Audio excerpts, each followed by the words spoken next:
If more of you supported the show, I'd be less sick of podcasts. Blah, blah, blah, blah, blah. Sending out good vibes, Blah, blah, blah. good vibes, Blah, good vibes, blah, blah, blah. good vibes, good vibes. 108 breaths of deep gratitude and prayers for guidance and protection. And put on a didgeridoo and shamanic drumming track. Shivers or vibrations and stuff like that.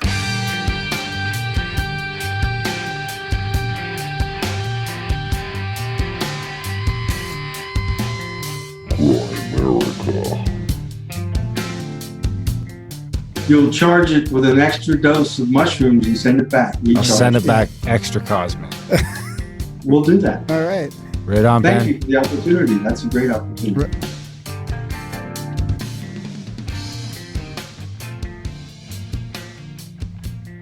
Okay, guys, welcome back to the Grand America Show.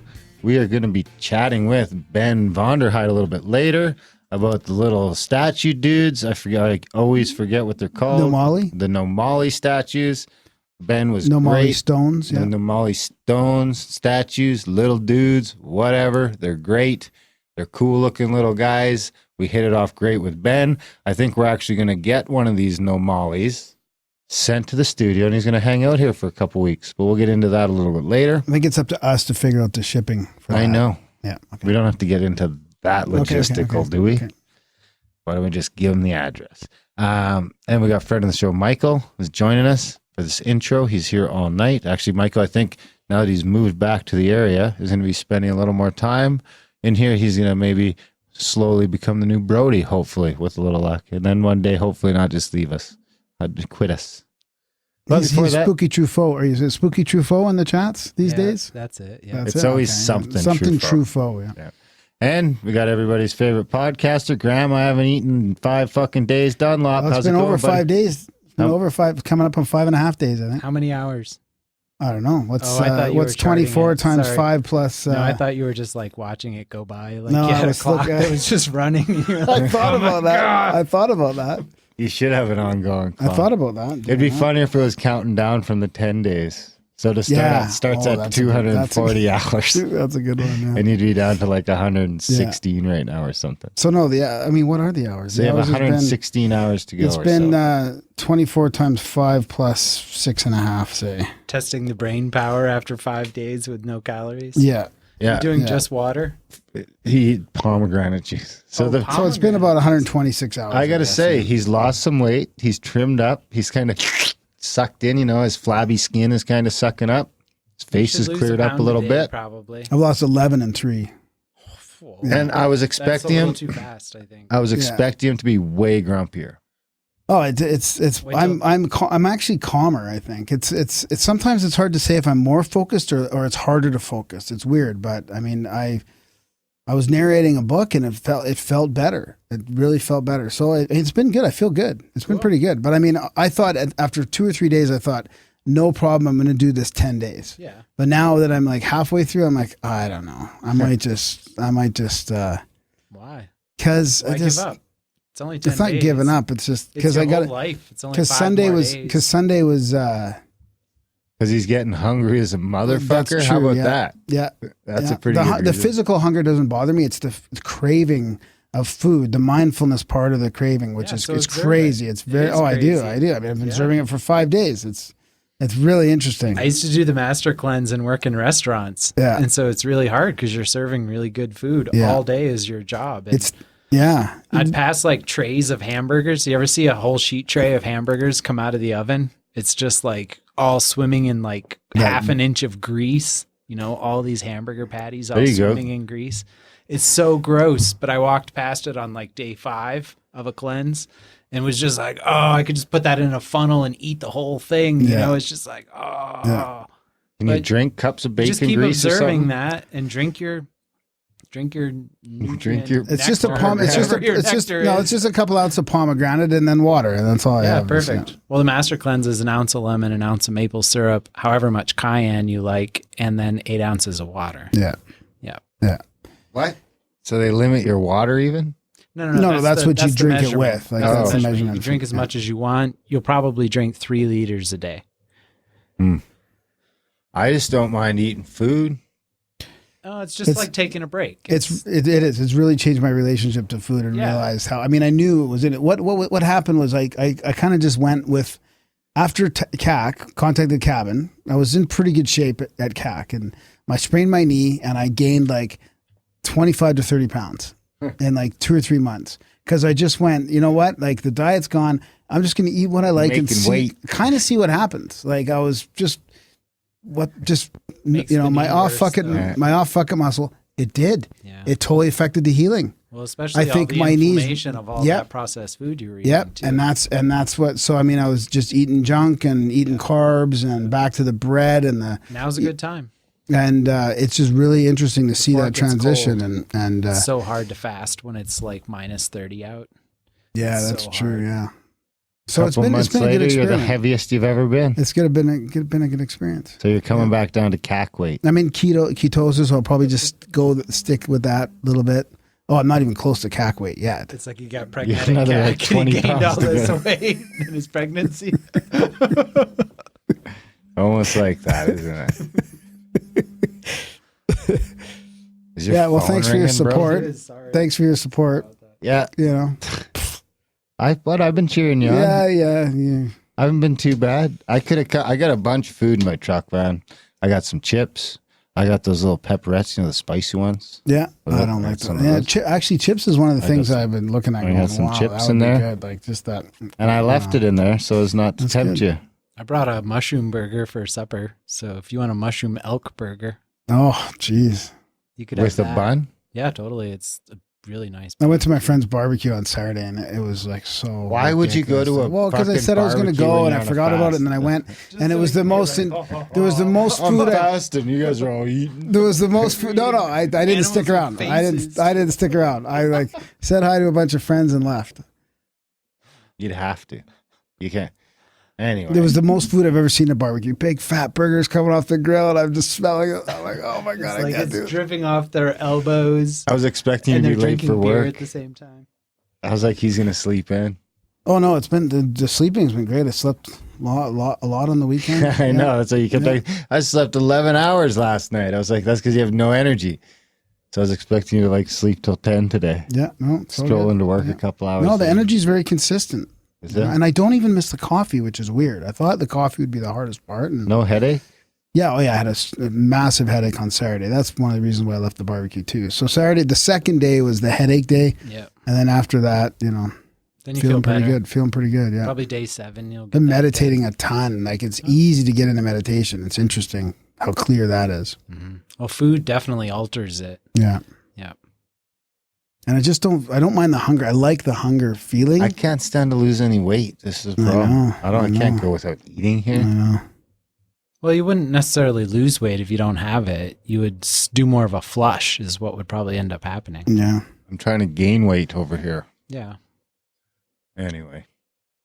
I'm surprised. You way to go. You're holding up well. Thanks, buddy. I expect you to be a fucking mess by now, I gotta say.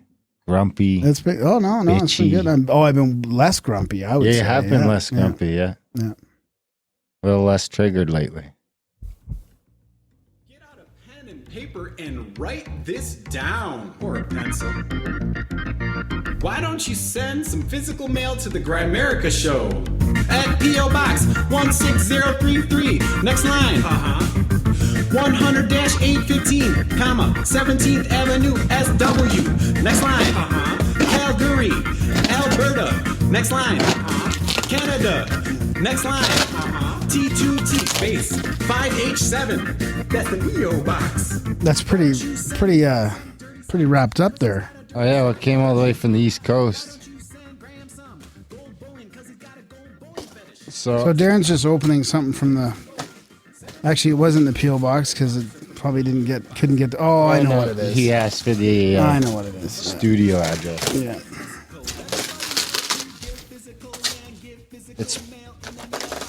So I don't know why Darren requested this or what he got it for. I didn't request it. No? Someone just emailed and asked if we wanted it. Oh, really? Yeah. Okay, so you're not spending our Grimerica funds for this, eh? No. Okay. It's a gift. Can I help you with that? This is a podcast as well. Paul, well, you're supposed to be talking. fill in the blank. It's supposed to give a So it's a play-by-play. skateboard, it looks like. Yep. It would be good.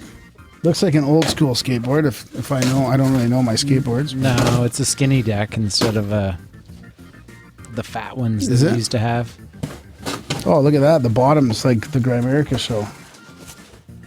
There you go. Finish her off there, buddy. Whoa, Isn't that gnarly? that is awesome. Are you a skater? I used to be. I skated a little back in the day. I'll ride it. I still have my deck from high school.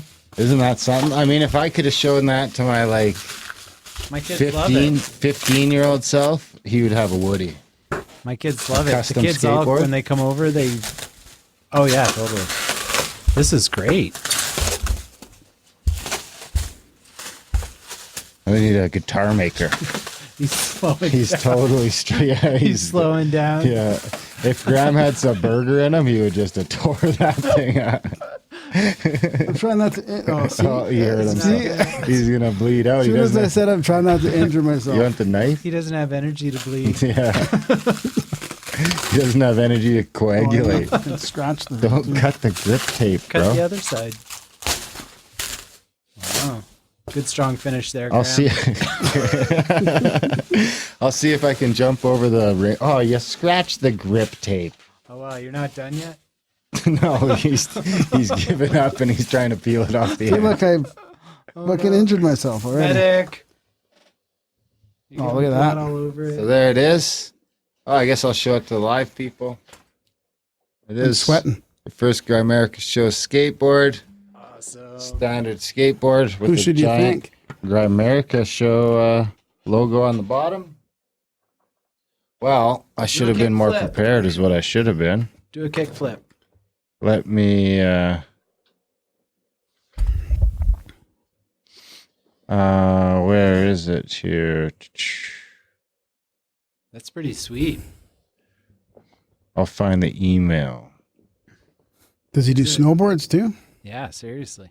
I think he does do snowboards too. If people want, Or actually skis? I mean, no snowboards, but No, I would. I'll that's send what I him. would I'll want send is him my snowboard. skis. Could they put just put it on the skis? Could you put it on skis that are already? Oh yeah, like a 'Cause sticker. mine are pretty ugly. yours are. Yeah.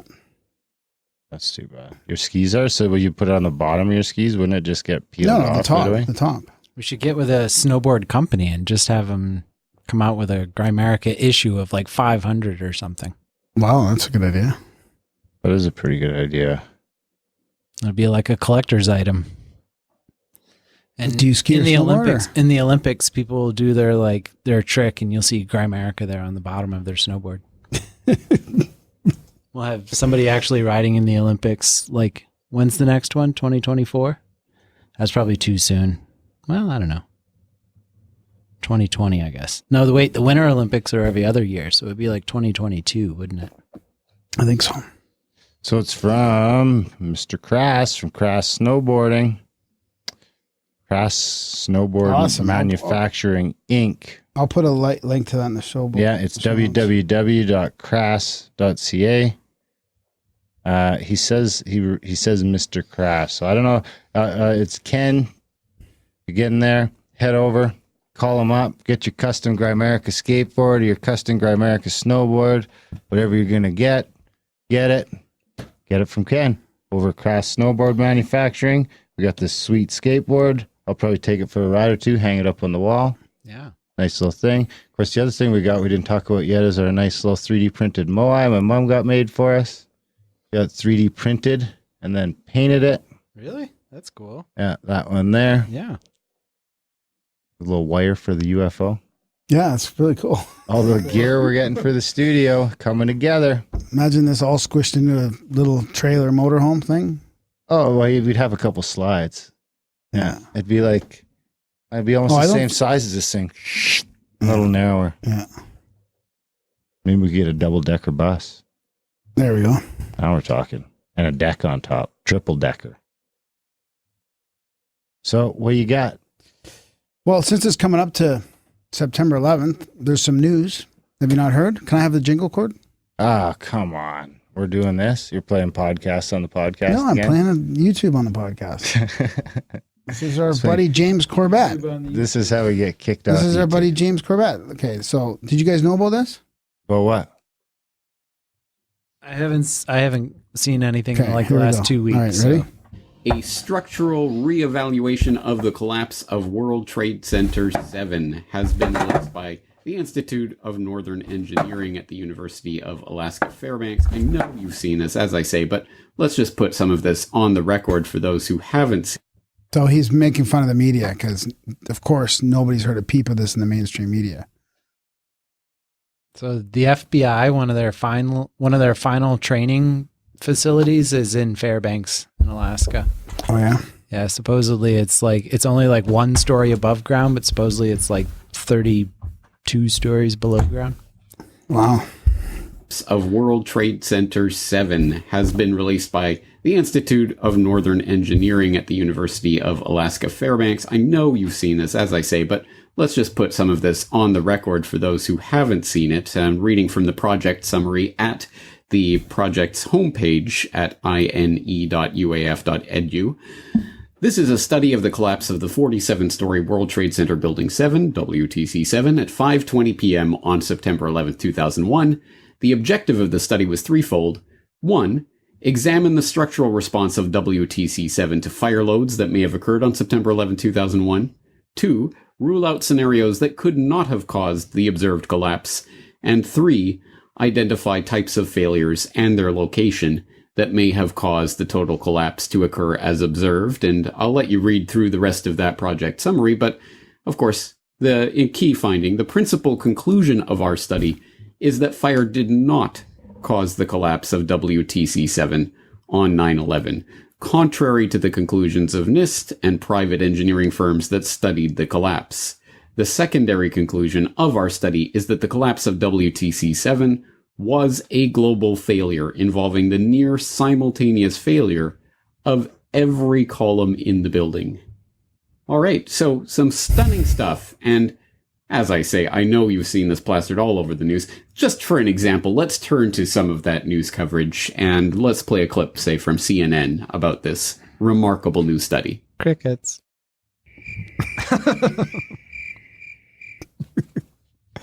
So James, that's like a 20-minute video, 15-minute video, and he goes into, of course, the media and all, and then he talks about his the missing trillions. I think is the one name of his really good documentary on it, and a 5-minute About one on Rumsfeld. there, and it's fantastic. Yeah. So there you go. So that's from a university. Do you listen to or Corbett?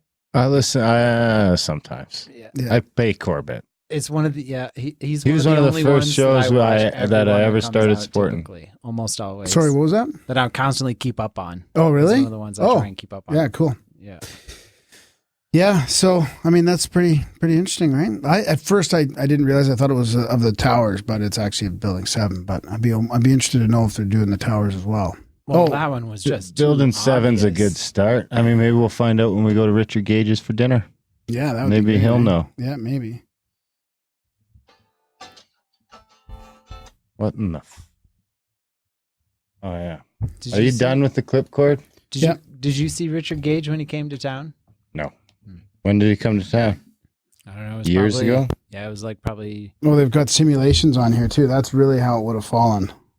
Yeah, it would have fallen off Yeah. and taken out like 3 blocks. Yeah. Oh yeah, like most of Manhattan should have Yeah. been devastated. Yeah, absolutely. That's when it started to go. I was just like, oh my God. I'm like, wait, what just happened? Yeah. No, it shouldn't have been like that. Wait, what? Wait, what? I listened on the radio. He must have come in like 2013 or somewhere around there. He was What? at the Unity Church. It was Oh. pretty cool. There was like 70 or 80 people there. I wasn't switched on yet. Hmm. Graham's watching fucking YouTube videos on the show now.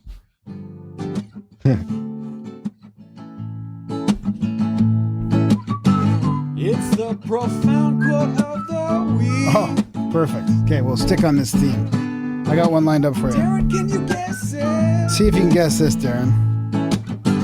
It's the profound quote of the week.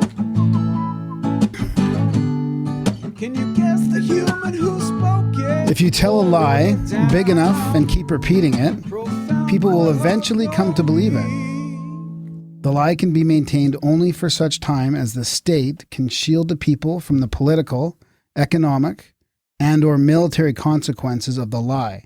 It thus becomes vitally important for the state to use all of its powers to repress dissent, for the truth is the mortal enemy of the lie, and thus by extension, the truth is the greatest enemy of the state.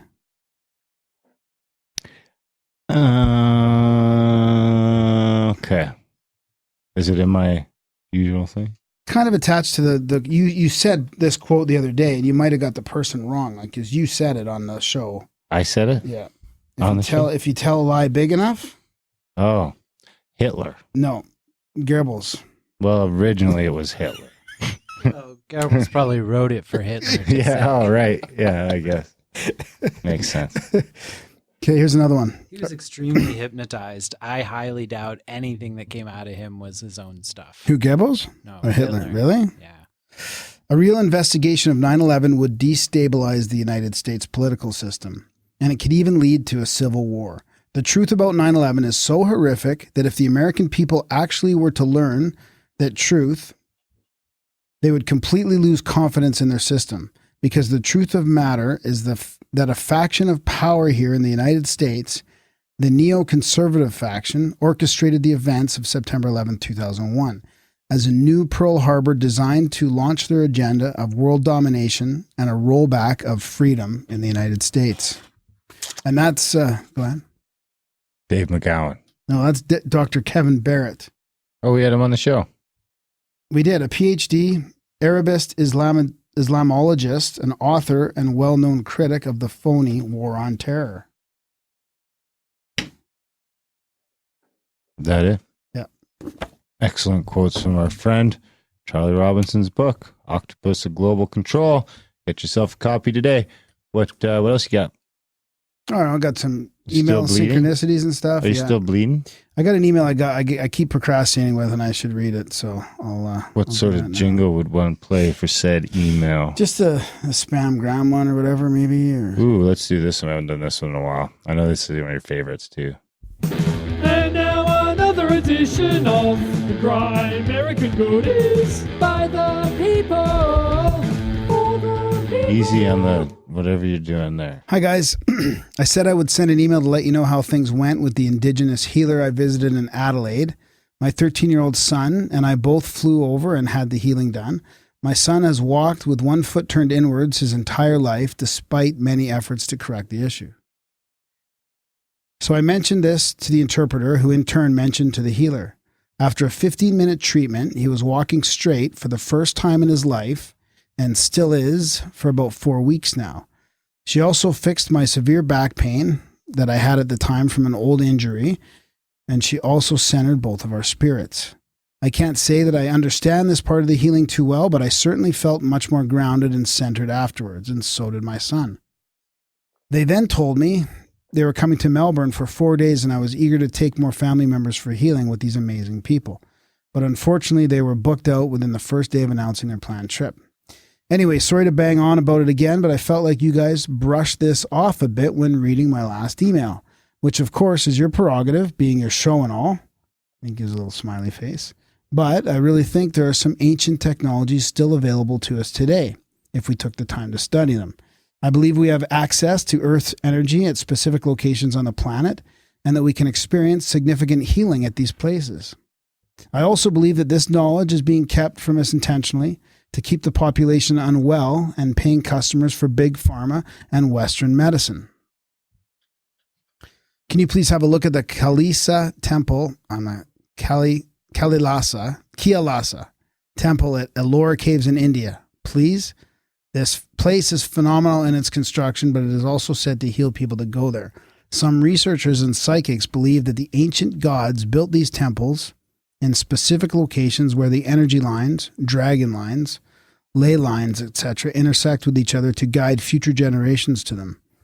I heard on the DTTV YouTube channel that Kailasa Temple is soon to be or is already now closed to the public. I wonder why.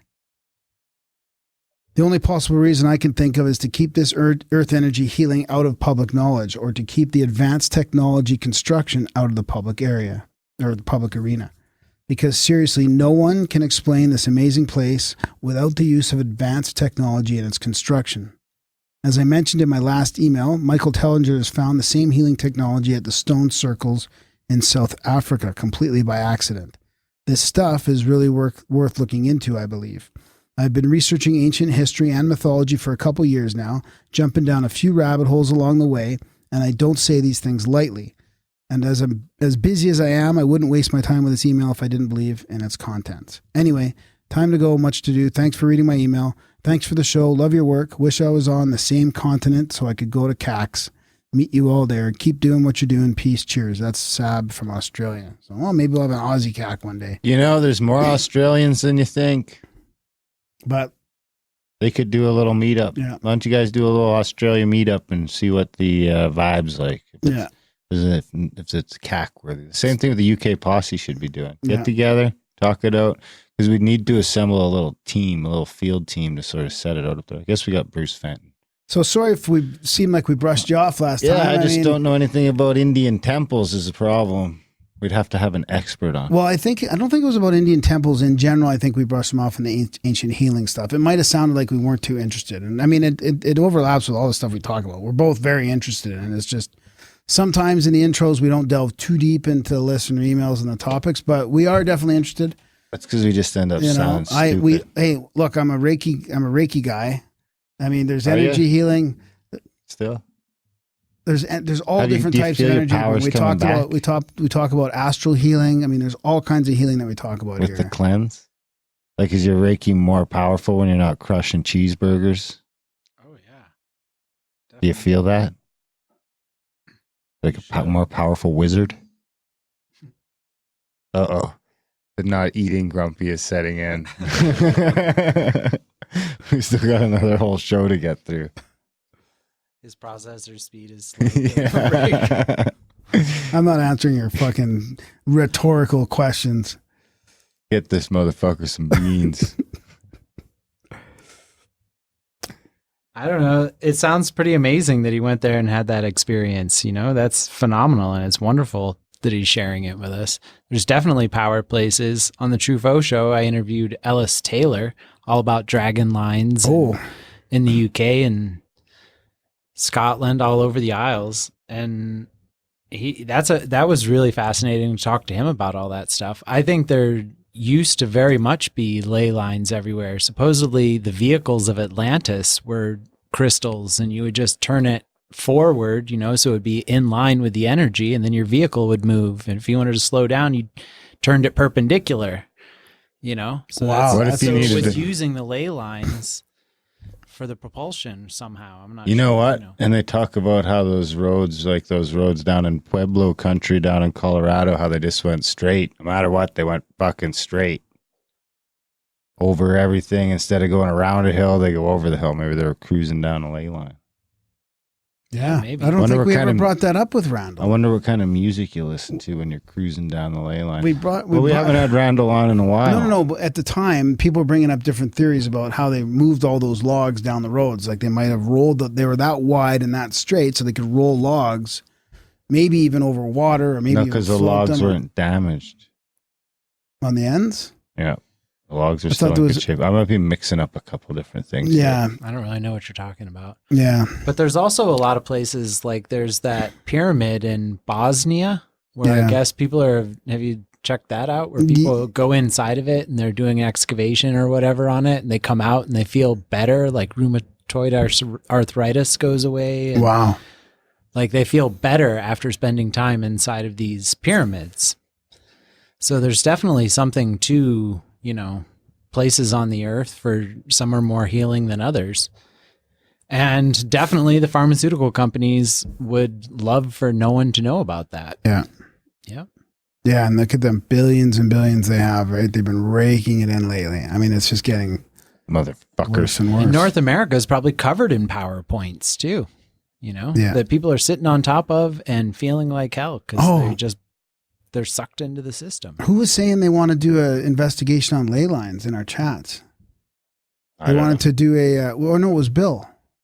Was it? Bill Loeb, friend of the, remember he wants to go out and he learned how to hunt for ley lines, and he wants to go Can't we use Find some, the dowsing rods I got from Brian from the Hat? Yeah, I think so. Probably. At least you can find some underwater aquifers and stuff, or maybe some oil. What good is an underwater aquifer? That's power from the ley line. Let's go down. What? The ley lines are probably underwater, partially underwater rivers. That's a hell of a theory, Dunlap. Yeah, there he goes. He's cracked the puzzle. That's it. The water flows. We just need the book now, and away we go. So you think we got to get Graham through the weekend? 5 more days to go. I don't know if I can make it. You can do it. You can do it. Send I don't know if I want to. I just need to eat soon. You want to look back and say, oh yeah, 10 days was no big deal. So this is why you want to support the show, so that Graham can afford to eat. Yep. He's had to cut back the food. We need support. America.ca/support. Of course, we love you that do support us. We couldn't do it without you. You do get covers the cranberry juice or whatever he's drinking. Pomegranate juice, sorry. Is that like the palm? In the palm bottle that looks like an hourglass? Yeah. That's what you drink? It's a couple ounces in the water. But like the palm stuff? Yep. Oh, okay. Yeah. How long's the bottle last you? 2 or 3 days. Wow. I'd be like licking the whatever got dried up on the inside of the cap. No, it's not that bad. Once you we don't need the food, right? I mean, you got crazy. a lot of it's all in the head, right? It's all mental. Totally. It's fucking crazy. You got a lot more stored up supply. I mean, you could go another week. Oh no, he could probably go 3 weeks without food, like without any calories at all. Yeah. Not even the pomegranate juice? Yeah. Not even the pomegranate. Yep. And that'd be Some like sun. I definitely get more sun. I mean, we could hit the tannin booth. The sun's getting pretty indirect already. Need to hit that tannin booth. Yeah, you need to get into Let's being do a it. breatharian. Try and go the whole month of September without eating. I kind of fell into a breatharian enclave one time. Did you? They were weird. Oh, fantastic. I wonder what kind of support we could drum up for a Graham fucking month-long I don't eat anything-a-thon. Anyway, support the show. We love you. GoAmerica.ca/support. New websites there. Everything should work. Clickety-clack.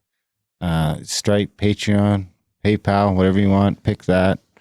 And you can choose your own amounts or whatever you want to do. Do a one-time donation. Whatever you do, we love you for it. And we couldn't do it without you. You guys really make the show go with these cool things like skateboards and 3D printed moais and the ceramic stuff. And I mean, you're spoiled rotten around here. We love you guys. And we're trying to grow this thing. We need to buy the tour bus. That's the next step so we can take this show on the road. America.ca/support. You guys got anything else to say before we wrap this up? No, I don't think so.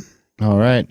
You guys enjoy the chat with Ben Vanderhorn. Vonderheide. Damn it. Sorry, Ben. I was guessing. I should have it written down in front of me, but we got rid of the right honorable table. So we love you, Ben. You're great. Shout out to your son. Enjoy the chat. It's a fun one.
All right, we've got Ben Vonderheide with us tonight. We're going to be talking about the Nomali stones from West Africa.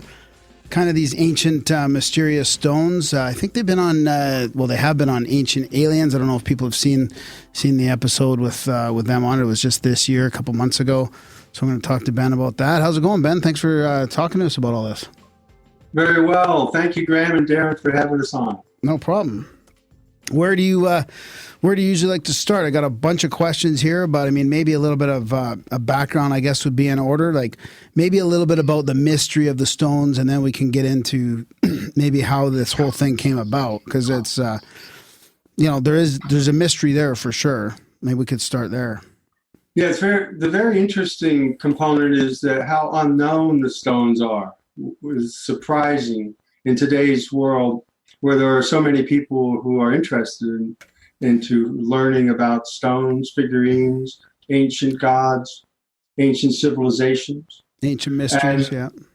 Yeah, ancient mysteries. And these stones are a component in all those areas, but they have been purposefully suppressed and obscured. In fact, it's exciting tonight to be on your show because I'm confident that most, if not all of your listeners have never even heard of Nomali stones. In fact, my son is sitting over there. He's our techie, and he spent near 2 years on the internet reaching out to groups and individuals who specialize in the areas that I just mentioned, those who are aficionados. And then we went to shows, including the GEM show, and then to MUFON International. And we found universally that not one person had ever seen or heard of Nomali stones. It was a phenomenon, if you will, even to the point of Bill Burns, who started the show UFO Hunters years ago. Nice man. He was a keynote speaker at the MUFON, and I kind of pulled him over to the booth. And even he had never seen nor heard of Nomali ancient figurines, stone figurines. They are, so you begin to wonder, are they real, or is this something that's been made up? Like we've seen other items made up that were suspect after further evaluation. But unlike others, the Nomali are a proven quantity. They were first identified by outside Africans, the Portuguese sailors in the 1400s. And they were first written about in 1855 at Thompson on Africa out of New York. Written about again in the late 1800s, short pieces. Yeah. In the early 1900s by Walter Edwin, about 4 or 5 pages in his one book. And then you fast forward to the 1955 Thor Heyerdahl. I'm sure you and your viewers are familiar with, excuse me, the Kon-Tiki. Yep. And Thor Heyerdahl, who was instrumental in proving that the ancients saw the waterways as thoroughfares and not as obstacles, was the key ingredient. But again, with the Kon-Tiki, and other than the Kon-Tiki, which everyone is familiar with, he also led the first expedition to Easter Island. And in his writings on that in the 1950s, he mentioned that these stones, again, people are most well aware of the large stones on Easter Island, very highly publicized. But there were smaller carved figurines that were found in small secret caves that had been hidden and protected there. And Thor Heyerdahl mentioned that those stones were the closest to those stones were the Nomali from West Africa. So he had mentioned them. And in 1990, we see on Unexplained Mysteries on television the story of Angelo Bottoni, which we'll talk about in a little while, and there's some publication. But then they pretty much drop out of into obscurity. There are reasons for that. They are from West Africa. They only come from Sierra Leone, Liberia, and Guinea. And they have been oppressed for political, social, religious, medical, about every reason you can imagine. I was just going to ask about why you figure they were suppressed, or they are suppressed. Yes, well, they were dug up in the ground, so no one knows where they came from originally. There's no writing. It's not a written civilization there. It's verbal is their method throughout history. But they were primarily, of course, the Muslimization of the area and in some regards, the Christian missionaries would all be, for the most part, more extreme, those who are not tolerant of other people's beliefs. And as they move into the area, they strongly oppress, suppress, and will take violent action against those who practice the ancient arts. But more so in West Africa. Well, let's compare it. Let's say if they found a set of figurines that no one had heard about that were connected to ancient Native Americans, there would be so much excitement. There would be thrills throughout the communities. But in West Africa, not so much. And a part of that is that the culture itself has disconnected from their past and the beliefs, the tribal beliefs, because they don't want to appear as uncivilized. That includes the political realms, the scientific realms, the education realms, the academic realms. And so they would, even if you go surprisingly to African studies professors in America, you will find that for the most part they disconnect to the tribal beliefs and do not ascribe to nor give any credibility to them, which is disappointing and unfortunate for them. Yeah, for many reasons, because there's probably some legitimacy to that, to how advanced they were, or even about their spiritual practices. So one of the things with the Nomali and the resurgence of their energy and their awareness is we like the idea that it does demonstrate that there was value and that there were these traditions were godly. They were blessings, and that it's possible that these individuals now could gain from connecting to their ancients and to their ancestors. Yeah. So what are some of the things that would make you identify these as Nomali stones? Like, are they made out of different materials, or the same material, or is it because I think you mentioned they're all different sizes? So what are some of the other distinguishing characteristics? The Nomali stones are carved figurines. So they are carved out of soapstone primarily, but sometimes granite, sometimes sedimentary stone, and some may be meteoric. I think it's best if I back up and talk about the Nomali gods first. That'll give a background to the stones. Yeah. Well, I guess first I should say that a little more about them physically. They are made of those materials. They're carved, and they have been uncovered in the grounds of West Africa in the jungle. And they are not, unlike other relics that you would have seen on television and heard about, they're not found in temples, they're not found in grave sites. They're randomly buried in the bush, anywhere from the near surface down to 140, 150 feet. Wow. Deep. And there's no one who knows who buried them. There's no guaranteed evidence. There are theories and time frames even. So there are some that have been identified time-wise. We'll talk about that in a minute. Yeah. But so again, they're found randomly. They're dug up. And so what is a Nomali stone? What does it represent? Well, they are named after the gods, the Nomali gods. And the tribal belief is that long ago, there were a race, a civilization of angels who lived in the sky, and gods, if you will, and they misbehaved. And as punishment for their misbehavior, the supreme god forced them to turn their entire part of the sky, of the heaven, into stone, and rained it down upon the earth and forced them to come and live upon the earth, wherein they lived amongst the tribes, and they blessed them with the attributes and the blessings which they could instill upon them. They were said to be very large. There is an image of Nomali riding on an elephant, and he's larger, much larger than the elephant. They're said that their eyes were so bright that if you looked them in the eye, it was like looking at the sun. And their voices projected such and were so loud that when they spoke in one village, they could be heard in another village.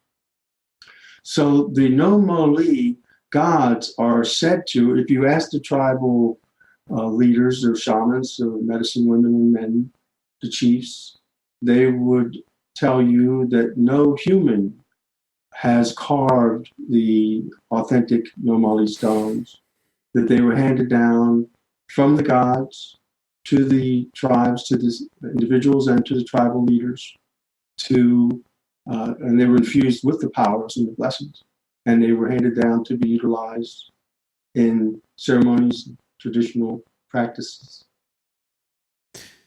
Yeah, it's fascinating. So is there any other type of ability, like talking about the spiritual thing? I mean, I've heard you mention that some people have been able to feel things from them, maybe, or like are they somewhat, I don't want to get too deep down the rabbit hole right now, but you know, magical in any way, you know, talismans or amulets or anything like that?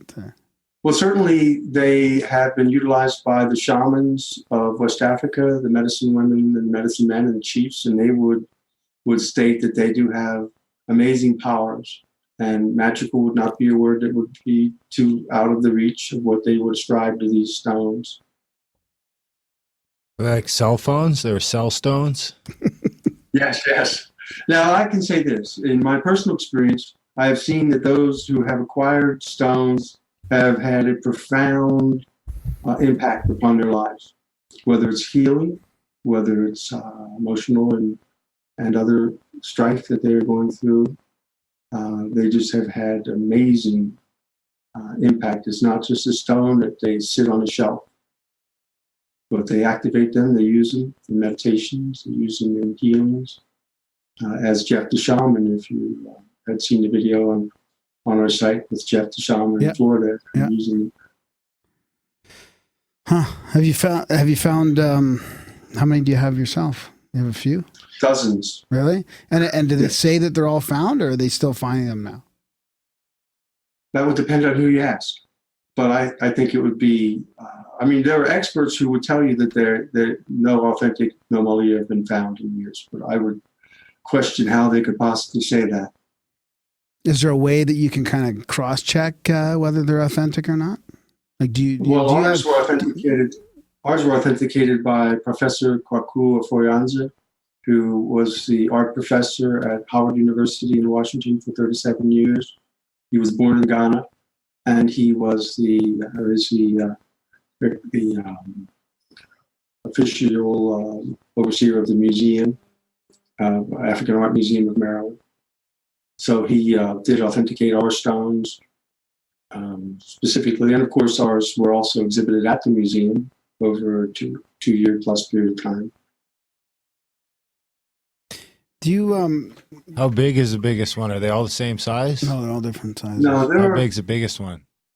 The biggest one I have is 18 inches tall. It's a chief stone. It's very heavy. That's over 20 pounds. That would have been one that would have been used for the enskinment and indoctrination of a chief. You can see it on the video. It was a centerpiece of the museum exhibit. Very amazing stone. It was specifically gifted from a chief deep in the bush long ago, when there was a determination that apparently they knew more than I did back then. Is that like as big as the biggest one they found, or? No, I believe there may be bigger ones. That's the largest I've ever seen. And they're looking at the ones that are on exhibit at museums and that have been sold at Sotheby's. None of them are anywhere near as large as the chief stone, which I have. They have been long collected. In fact, in 1855, after Thompson wrote the book, it's mentioned within 4 years he had a collection of at least 10. The British royalty has long collected Nomali stones. In fact, they have been faked. There are thousands of replicas that flooded the market decades ago that you can find on eBay and other places. That sucks. So you have some of these ones. Do you feel like I have some questions from some friends of the show? Do you feel like you need to justify selling these artifacts at all? No. You're okay with that, even though they need, more investigation and get more people interested and figure out more aspects of the mystery. Well, yeah, as I visualize it, we can keep them on shelves in museums and sell them to collectors. Yeah. But that's not the intention. If they look at our website, they'll see what we're doing is we're making 9 stones available. 8 are going to be sold. One's going to be utilized in a nonprofit in the inner city. Those stones are going to be acquired by individuals who are exceptional in their modality. We're looking at new and emerging healing techniques and traditional, as well as those in the scientific and theory, ancient alien, ancient civilization theories. And we want to follow on film, including some really exciting new filming technology that's available that pick things up that weren't discernible before. And we're very interested in filming that, and that's the basis of the television series which we're working on now. So I have no problem for a number of reasons.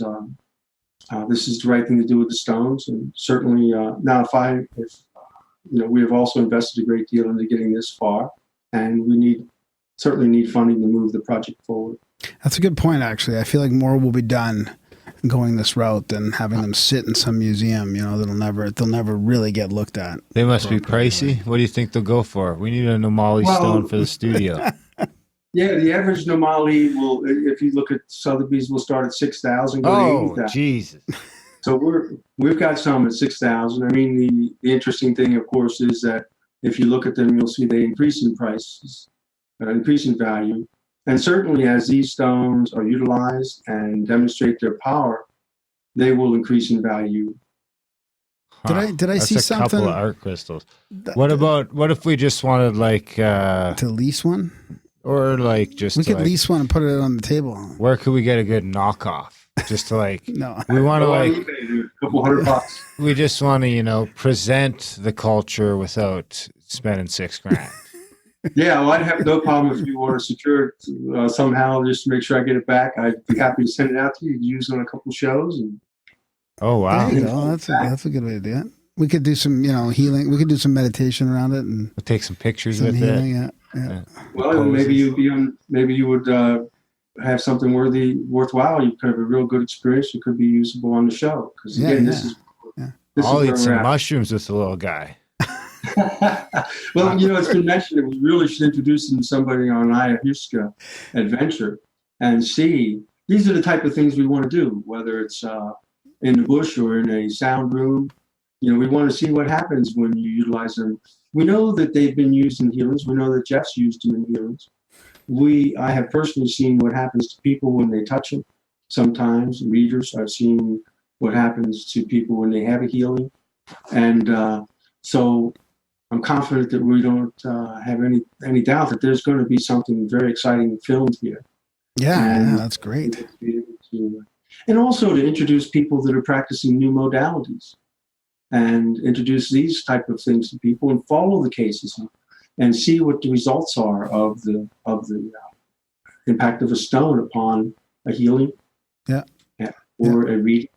Yeah. Well, if you send one down, I will eat some mushrooms with him. I will sit here at the table. He'll sit there, and I'll eat some psilocybin, and we'll see what happens. You're on. I'm down for those sort of experiments. Yeah. That's in the service of mankind. Allegedly. We got to say allegedly, just for... I'll watch it. I'll sit on this one. I'll chaperone this one. Graham's back. He stopped chaperoning for a couple of years. He got sick of us. You may find when you touch a stone, you don't need a mushroom. There you go. Exactly. Was it? Did I see something in your work or on your on one of your videos where some of them have something inside the stone, or some of them have found? There was one Angelo Petoni found, and before we get off that subject, what we want to do in that regard is pick a stone. You could look through the video, or we can tell you which stones we have handy, and maybe one will call out to you that would be more resonate with your vibrational patterns, as we say. Okay. But yes, Angelo Petoni found a stone in the 1990 area, and he had taken it back to his place, and he heard what he thought were vibrational sounds. And so he had it x-rayed and found there was a ball bearing in the stomach. There was no hole in the stone where a bearing could have been inserted. There was no hole in the mouth where it would have dropped down. He had it extracted and tested, and it was a ball bearing with chromium in it, which is interesting because chromium had not been identified until 1761 in modern mankind. And the stone was found in strata that tested to be 17,000 years old. Wow. An Upa, or what are they? Oda place. Yeah, Oda place artifact. Yeah. It was Klaus Dana who got involved with testing that stone too. If you've ever heard of him, he's a specialist. Is he the Göbekli Tepe guy? I think he has been involved with that, but he's been around forever. I mean, this was the 1990s, and I know just the other week or the other month when I was out at the Ancient Aliens, they tried to contact him, and he was on an adventure on the seas, I believe. So he's still actively doing his work, and they had it analyzed in Vienna, Germany, Austria, I believe, a number of laboratories. I evaluated that chromium ball, and the chromium was not isolated until 1790s again, and was identified initially in 1761. So that was an interesting find. Yeah, that's so the Göbekli Tepe guy is Klaus Schmidt, and he passed away 5 years ago. Yeah. Okay, no, this is Klaus Dana. Okay, I've heard of that too, though, and something I can't remember what. Those Klauses, they're big archaeology guys. Yes. Huh. So, how did you get into? Where do you want to go from here, Darren? You want to go? How did you find? What made you take it to this level of getting on Ancient Aliens and really? Well, I want. Or do we want to talk about more of the suppression first? I want to know what kind. So that little dude that had the ball bearing in him, what kind of stone is that? That's a Nomali stone. It's a dragon-looking, I would say, image. What's the what do you mineral? mean? What kind of material? The stone itself? Yeah. So the stones vary in design from a classic Nomali stone, which that stone would qualify as, from my recollection. And the classic Nomali stone would be the image of a Nomali god. It would have the protruding eyes, likely. It would have, now sometimes they have the amphibious infusion, which that one did, a dragon. Like the one behind you, kind of like that? Yes, exactly. That is the one that connected us to the Dogon. We were able to connect the Nomali to the Dogon, based partially on having that stone in our collection. So what I was talking about was... the material. Darren's trying to figure out what kind of material that one was made out of that had the chromium ball bearing in it. Oh, yes. So that was made out of soapstone. Oh, okay. And it was carved out of soapstone in an image of, again, a Nomali god. That's what I was talking about, the variations. So they begin, if you were to classify them as a pure Nomali, Nomali would always have the protruding eyes. Here's two Nomali. This is a twin stone, 1111, if you will. You'll see the protruding eyes, the first lips, the short, squatty legs. Oh, yeah. Nice. So that would be a Nomali god. What are they doing there? Are they doing the... Well, that's interesting. When we get stones, sometimes they'll, because of my connections were deep in the bush, very unusual connections, they will give us information that would come traditionally down from the tribal leaders, those who would use the stones, the shamans. Then Professor Kwaku Foyanza will often contribute from an academic and a artistic perspective, a deeper artistic interpretation that he would know of. And then we will take them to stone readers, and they will hold them in their hands, and stone whisperers, I refer to them as, and they will tell us things which after they tell us, you often look at the stone and it's kind of obvious. But think of it before. So this particular stone, three different pieces of or perspectives. The natives would say they give this to a mother who has twins. They call it a twin stone, to protect the children and the mother during childbirth and after. And then Professor Kwakua Foyanza would say that this artistically represents when the physical being merges with the spiritual being and you reach a higher self. But on the other hand, the Nomali gods were said to rain down as stone on the earth.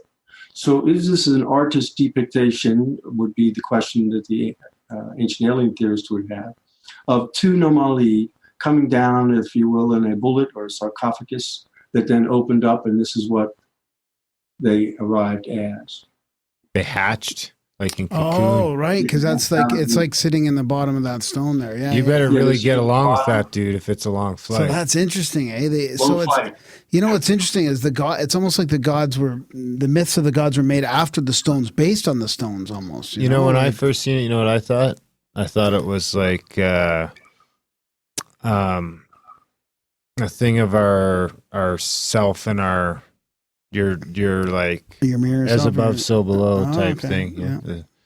Yourself. So that would be more along the lines of what Professor Kwaku Forianza would see as the higher artistic inspiration. Ancient Jungians. your ego and your higher self, or something like that. No, it's not even that. It's like your shadow self. It's Yeah, like that's right, yeah. where you do the healing and sort of the spirit world or the underworld or the whatever you want to call it. What would you call it? Sure, we can call it that. So what? No, I don't think we can call That it. was the first stone I ever meditated with, and I don't know why, but it was interesting. I know it was a crisis time. Well, how old are the myths of the gods? I wonder. I guess. Well, that I guess, depends on who you ask. Yeah, I mean, you don't really know, but. Yeah, I don't know anything. I wasn't there, but you know the theories. Not that I remember. The theories abound from like 13 to 17,000. You know, some in modern academia would say there weren't any civilizations there prior to 1,000, which is how old.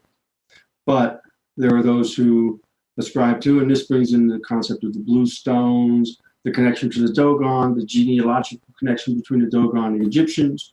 And not to lose everybody, but these things lend themselves to those who theorize two potential histories. One, that Atlantis was one time off of West Africa, and that there was an influence from Atlantis and the stones and in that region.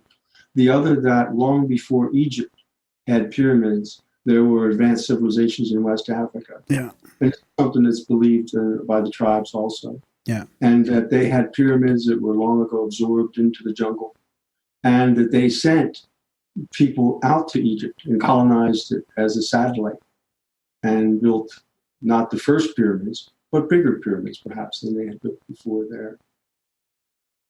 Where the majority of they geographically now? Just not far from Egypt? West Africa. West Africa. On the other side. Egypt's West Africa, right? No, Farther Egypt down the is coast. northeast Africa. Oh, that's Northeast Africa. Yeah.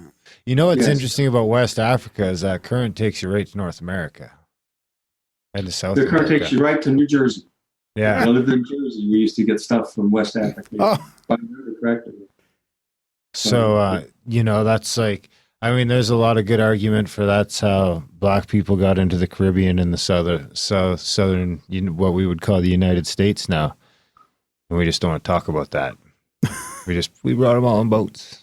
Nobody was here. What are you talking about? There's no claim to anything. Yeah, that's interesting. Because is there any? Because I think the interesting thing about North America is I think it, you know, when you look at some of the stuff that's coming out with Randall Carlson and Graham Hancock's work, it's like most of the stuff that's been happening in North America along those lines we don't know nothing about. So I wonder if they'll start finding those sort of artifacts in the Americas. Is there any evidence of that now? I don't know of any. I know that there are figurines, of course, found around the world. We do have some. I started to mention about the various classifications. You have the ones that are fully nomadic gods. You have others on the opposite side of the spectrum, which are humanistic and represent often things like we have one with a mother feeding or holding their child. And that would represent values that they wanted the society to pay more attention to, paying attention to their mothers and children and reverence and protection. So now in the middle, you have stones which are a combination, like the chief stone is a combination of a nomali with the crocodiles going up the front and in the back, such as this stone here. And so he would have potentially some humanistic figures. Look at that, dude. Yeah, I like him. So he has a crocodile infused into his back. The crocodiles were associated with the nomali because the nomali were said to be, well, the crocodiles were able to live in the water and on ground, so they were amphibious. Looks somewhat And so Mayan. it's like mine. Yeah, well, that ties us into the nomos of the Dogon too. But again, you'll see here that this would have demonstrated that the chief was infused with the powers of the Nomali. And so you'll have variations. But what I was getting to is we also have very few, but we have some which have the elongated heads, similar to those you've seen in other countries. See, that's a prime example. So you ask, are there similar stuff? Go ahead. Is there two of them side by side? Or is that a baby or something? That's his staff. Oh. That demonstrates that he's a chief and he has great authority and power. Wow. He totally looks like an alien. Yeah, he's alien looking, isn't he? He looks like the Sigourney Weaver chasing alien. And then this one has almost the helmet too. on, you can see. And again, the elongated head. So the answer to your question I'm getting to is that there are others around the world that are found which have similar attributes or artistic impressions. Yeah. And if you look on our website also, you'll see that Jeff the shaman, interestingly, I put a stone in his hands a year and a half plus ago, and he's been using it for healing. But he kept thinking it reminded him of something, and he pulled out a stone that he had been gifted from a man who got it at Machu Picchu. And amazingly, the image is very similar to the stone which he acquired from our collection. Interesting. So how did you find the Dogon connection? Do you want to describe a little bit more about that? Yeah, my son and I, my son Quinn, he's the brains behind the operation, and we've been doing research for a couple of years, really rediscovering information that had just not been put out there for a long time. And in our studies, we looked into the Dogon, and we found that the Dogon believe that, well, many people are familiar with the Dogon because they are said to have identified Sirius B, the ghost star, long before science was able to find it. And that their contention was that long ago, the nomos, gods, amphibious gods, came down in a whirlwind of fire and thunder, and they delivered them this information that the mankind had originated from the third planet off of Sirius C. So we identified that, and then my son did some further research and found out about the Mali Empire and about the Mende people's history and cultural history. And he identified that the Mali Empire had encompassed the areas where the Nomali are found, Sierra Leone, Guinea, and Liberia. And that we then did further analysis and came up to the idea that they could have been called the Nomos of Mali. And over time, that became Nomali. So they're very close to each other, Nomos, Nomali, they're amphibious gods. And so that was the connection to the Dogon that we were able to identify. Huh. Interesting. And the Dogon, again, are connected to Egypt through ancient language, right? There's a lot of the similar, like, root language, I think, is the same, isn't it? Or I'm not as familiar with that as I know they are genealogically have been connected to the Egyptians. So the theory was automatically that they came out of the Egyptians, but there is a cross contention that the Egyptians were descendants of the Dogon. Any of them found underwater there at all? I'm not sure what there is for. I was wondering that too, where the sea levels rose after the sea ice was age. probably 400 feet lower there 17,000 years ago. It'd be interesting. I think West Africa is a pretty sketchy place to go scuba diving and stuff. I don't know. Isn't there a lot of sharks and shit? Maybe. I don't know of any. I know they've been found on the Sherbro Island. That was one of the first places they were found. Where's that? That's off West Africa, just a small island off of Sierra Leone. So they could be in the water, but I don't know of any. The other thing that connects them to potentially to Egypt and to the pyramids is the blue stone in the form that they were found, the blue sky stone. So Angelo Pettoni was in charge of excavation for diamond mining. So he's looking for diamonds. I mean, that's his primary goal. He wasn't looking for Nomali stones, except for the fact that the natives believed that wherever Nomali had fallen, the stars in that area of heaven, when they turned to stone and came down, they were diamonds. So they believed that the diamonds again came down with Nomali. As it turns out, Nomali have always been found where diamonds are historically, so that there is some reason for them to have that belief and to, if they find an Nomali, to begin looking for diamonds.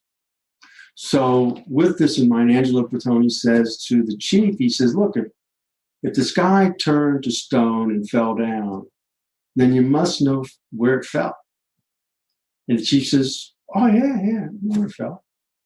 And he says, well, show me where it fell. And the chief says, well, I can't do that, but the shaman can. So he gets the shaman takes him out, and he finds the blue sky stones. Wow. And the blue sky stones are interesting in that they were analyzed also by laboratories, and they were identified as being 77% oxygen. I don't understand what that means. So don't ask me, I'm not a geophysicist. How can a stone be 77% oxygen? I don't know. But the interesting thing is the color itself has yet to be able to be identified. Some form of organic matter, not necessarily from Earth. And they were found on the surface, but also under the surface. There were 200 plus kilograms of the blue sky stones, according to his reports, found, and they were placed into the shape of a pyramid. So we don't know exactly how old or how long ago that was, but very likely it was before the pyramids in Egypt. And that would raise the question of why would they build a pyramid-shaped configuration of blue sky stones under the ground? And there'll never have been any other stones found anywhere in the world that compare to the blue sky stones. That's really interesting. I wonder what happened there. Huh. So what are some other ages that have been identified? And a friend of ours also has a question about whether luminescence dating would work here. I don't know anything about luminescence dating. Okay. Yeah, either do I. I know carbon dating won't work because they're stones. There's no organic material, so you have to find the strata, and that's what Angelo Pettoni did in the case of the stone with the ball bearing in it. But as they are found by natives, diamond miners, diamond mining operations, if you will, and farmers, they are in an area which is there aren't scientists doing digs, and so they're not grabbing the strata around them and testing it. Yeah. I mean, that's a sketchy part of the world to be hanging out in. It's most dangerous, very much, and that's why there are very few people who have connections inside the bush. Do you go there? And you've been there a few times? Nope. No. Now, long ago, I was approached a couple of times by those who wanted to engage me into the intelligence community for the United States. And one of those operatives was from Nigeria, and around the same time, another was from Sierra Leone. My friend Bill Diamonds, he would have been the true-to-life character that was portrayed dramatically by Leonardo DiCaprio in Blood Diamonds. And Bill was that guy who long ago, when he found there were diamonds, the best diamonds in the world were in West Africa, went over and dropped in and found a guide and went into no man's land, came out many months later with friends and diamonds, and was in there as an operative for decades and was a foremost intelligence character. So I didn't go to work with him in the country. He tried to recruit me essentially to as an understudy. But I did continue to be friends with him for years. A very interesting character. And while I had no interest in diamonds nor in espionage and skullduggery, I did have an interest in the artifacts that were uncovered and that he had acquired from the chiefs and the medicine men, women, and shamans in his travails. So that's how you came across these stones then? Yes, yes. And I should mention too, as a shout out to Bill, while I did go in looking for the money and he was motivated by diamonds, at the end of his life, it was the people that really held his heart. And he loved the children. When he would go into the villages, would come running and like taking food to them. So, yeah. So what made you decide to go from finding these stones to publicizing them a little bit more and trying to get the word out, trying to get people to start researching them? Well, I collected them and had them for many years, and then I decided to reach out. And in fact, I was going to sell a couple of stones because the work I've engaged in has drained my finances over the years, my investigative reporting, muckraking. And I went out also just to find other people who knew about them, because you always like to share and find other people who maybe would have a collection you could look at compared to. And that's when I found the anomaly, if you forgive the pun, pardon the pun, that no one knew about them. So what ends up happening is, first you're like, well, how can I be a guy who found something that nobody else knows about? This is silly. I'm not nobody. But once you get past that, then you realize you have something really cool. And since no one knows about it, it is automatically kind of a responsibility. You take it on as something that should be out there. It's been purposely suppressed. These are infused with blessings that can help many people, not only the ones in our collection, but others out there that are not being activated, not being used in a world where these things are happening now. People are using new, emerging modalities, and they're not restrained by the previous limitations on thought. Yeah. So these are a great tool that, in my opinion, God has provided. And it's fun. I mean, well, how much more fun that's why you guys started the show, because you know something that a lot of people will benefit from knowing. And if you don't put it out there, nobody else is going to. So as surprised as I was that nobody else seemed to have any interest or knowledge about Noam Ali, even shows like Ancient Alien TV show, I took it as a challenge, and myself and my son took it as a challenge. And as we say, we're doing the best we can. It might not be as good as anybody else would, experts in any field, but if we weren't putting the word out there, nobody else is. And so now that's not true. Guys like you are introducing the Noam Ali to people, and they may own one. People listening right now may have a Noam Ali and not even know what it is, or run into one at their local market, and then start to activate these stones, and the blessing spreads, and it's good life. Yeah. What kind of investigative reporting did you do, or do you do as well on the side? My moniker is Daddy Justice, and I began in the very unpopular position of defending falsely accused men in custody and divorce court primarily, also in criminal court. I also got involved with helping primarily fathers in the prejudiced courts which exist in America and Canada. But then I also have helped mothers primarily when they are accused falsely by the government, which is prevalent here. There's a profit center for government.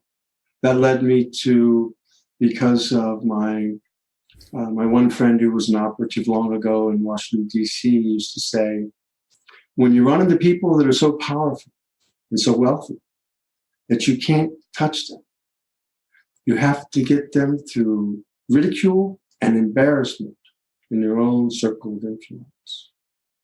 So we began to target corrupt judges, corrupt police officers, corrupt police departments, corrupt lawyers, and did short stories, short pieces, videos, hundreds over the last many years. It's been 17 years since I got started on that trail. Wow.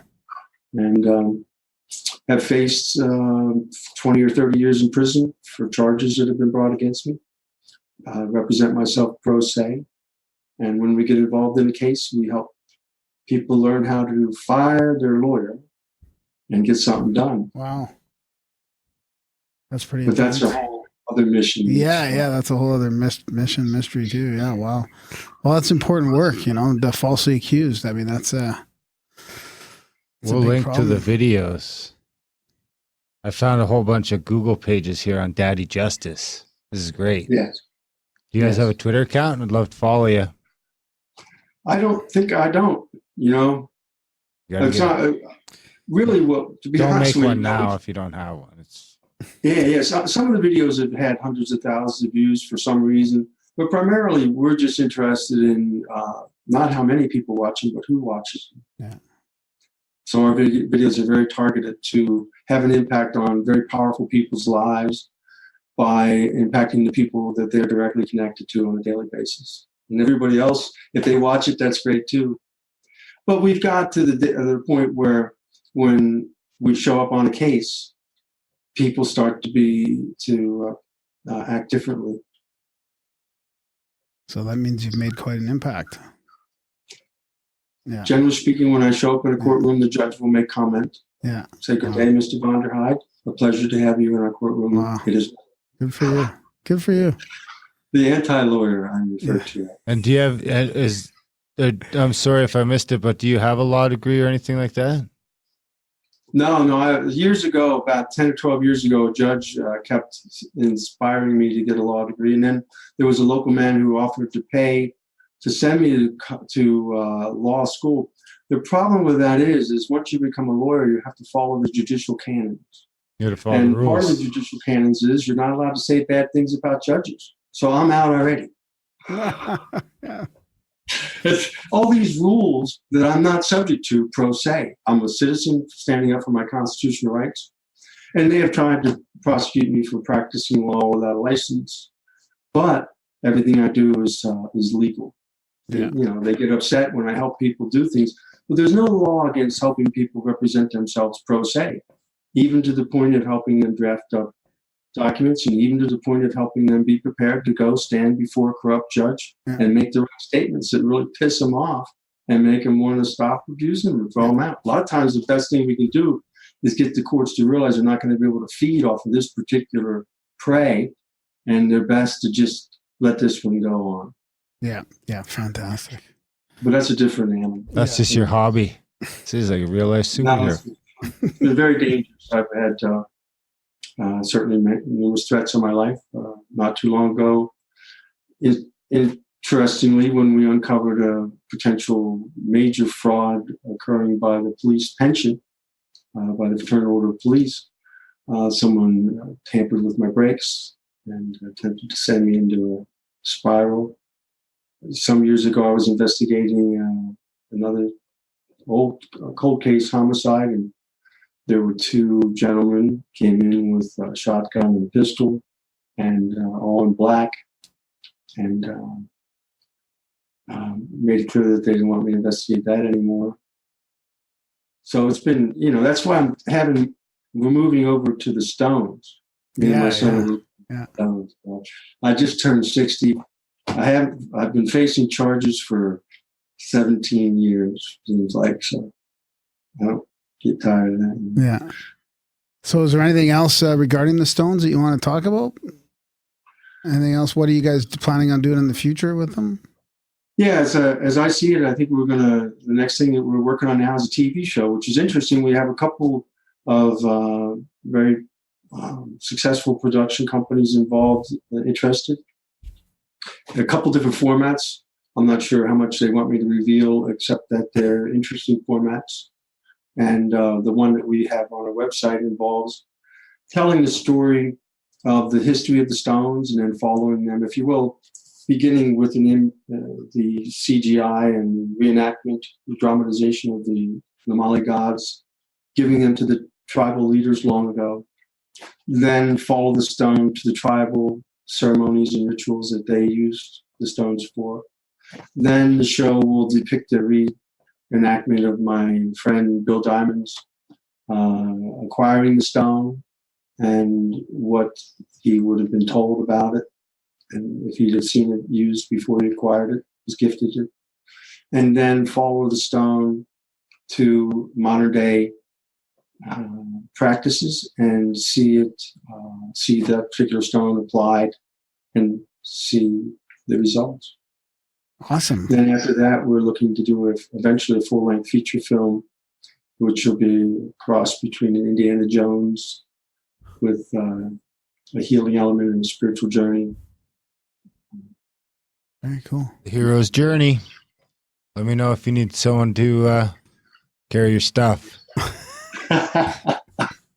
I could probably do a little acting. I'm not much of a thespian though. My accents are pretty terrible. You can just do your mushroom thing with them. That's your part. All right. Graham could be in the movie. Are you sure you're not on mushrooms tonight? That's my question. Why do you say that? You're pretty Cosby. Well, isn't that the way to be? Yeah. No. Sometimes you never come back after a trip if you're lucky. If you're lucky, the longer they let you stay, the better.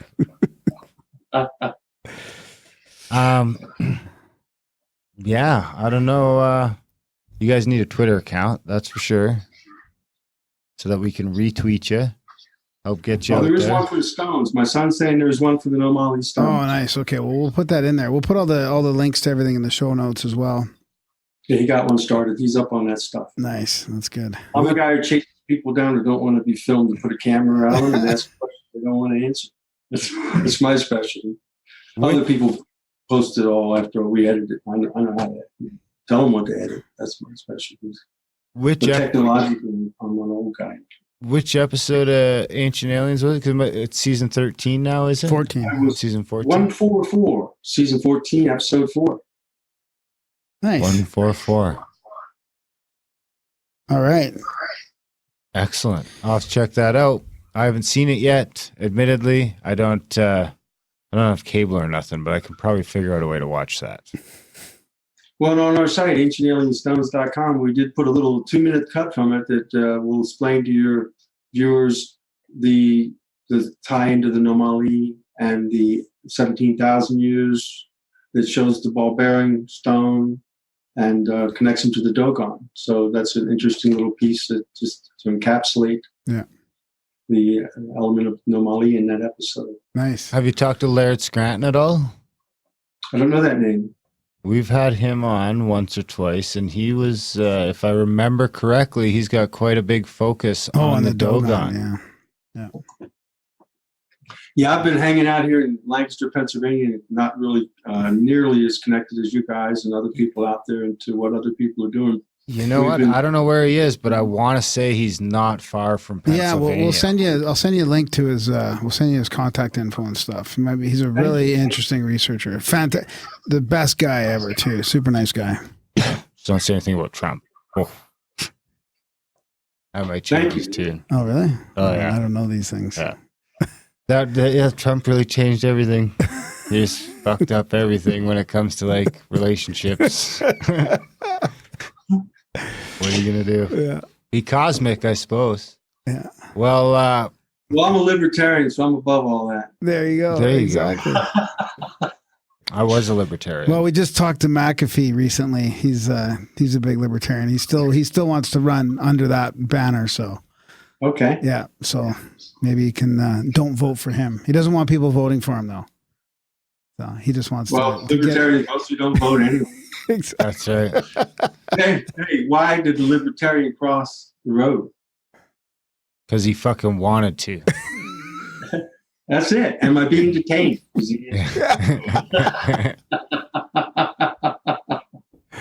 That's awesome. Perfect. Right on, Ben.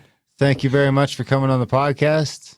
We wish you the best of luck. Shoot me an email if you want to eat mushrooms with one of your little buddies. I have no problem doing that. We can record it and we'll release it, and we'll see what happens. You'll charge it with an extra dose of mushrooms and send it back. I'll send it back extra cosmic. We'll do that. All right. Right on, Thank Ben. you for the opportunity. That's a great opportunity. Right on. Thanks for coming Thanks, on the Ben. show, Yeah. and we wish you and your son the best of luck. Many blessings. Okay. Thanks, buddy. Thanks for telling the world about No Molly. You're welcome. Anytime. Thank you. Peace. Peace. And that was our chat with Ben Vonderheide. What'd you think, buddy? Yeah, it was fun. That was Interesting. fun. Yeah, well, I do want to get a little guy in the studio here. It got a little crazy for me in the beginning. If I was wondering why I looked like I was having trouble paying attention for the first 5 minutes, it's because OBS crashed and the live stream went down. Wow. The sound wasn't working. What's going on these days with everything? I don't know. It's ever since you took the computer home, so I'm blaming you. Oh, yeah. Yeah, that's it. You got all porned out. Actually, that would be a big screen. Way bigger than my laptop. I should, I don't know. It's just not keeping up. We got a quote from George to get a custom built streamer. Oh, really, eh? $900. Oh, geez. Yeah. Can't do it. I know. Can't do it. Can't I'm do gonna it. wait next year, maybe. Maybe next year. Can we If we're trade in our other laptop for that? I guess we can't really, eh? Can we What sell some laptop? stuff on the We're gonna laptop start we use selling stuff on Kijiji. Listen, how about you guys support the fucking show so we don't have to have a garage sale? America.ca/support. Huge thanks to Ben for coming on the show. Huge thanks to his son. I missed his name, but for all the help with the technical side of things. And yeah, maybe we'll get one of those little dudes in here so you guys can get an up close look at it. We'll put some pictures and some video out, and then maybe we'll record a podcast with them on some mild hallucinogens. We'll see. Yeah, touch it, feel it, Go like that. touch it and feel it. Let meditate with it on mushrooms. Like, do a whole spiritual thing with it. See what happens. We could smudge it.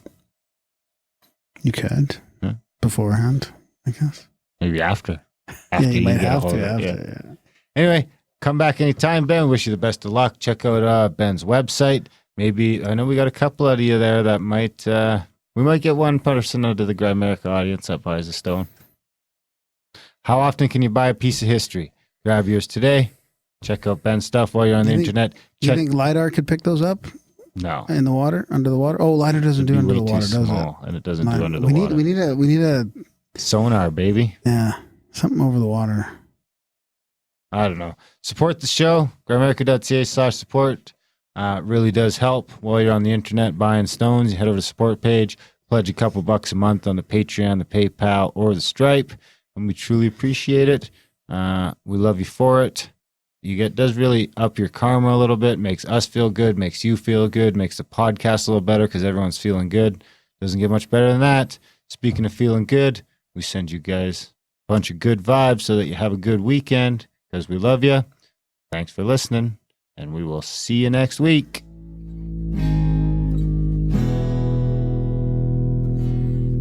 No longer anxious with time. No longer in my prime. A sliver of wisdom, a taste of ambrosia. Perfectly fine in my skin, even on a rainy day. Unraveling holograms, sifting through beach sand. You see a flash in the pan, a metal detector, a fool and his folly. Snug as a bug in a rug in my humble abode. Perfectly fine in my skin, even on a rainy day. As time drags, your computer lags, causing a time rift. Then your body goes stiff. Building up and building up and building up and breaking down and building up and building up and building up and breaking down and building up and building up and building up and breaking through. Look, a shooting star, a lucky streak from afar. Yes, you're down on your luck and life is hard. No worry, I'll be your bodyguard. Building up and building up and building up, breaking down and building up and building up and building up and breaking down and building up and building up and building up and breaking through.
Graham.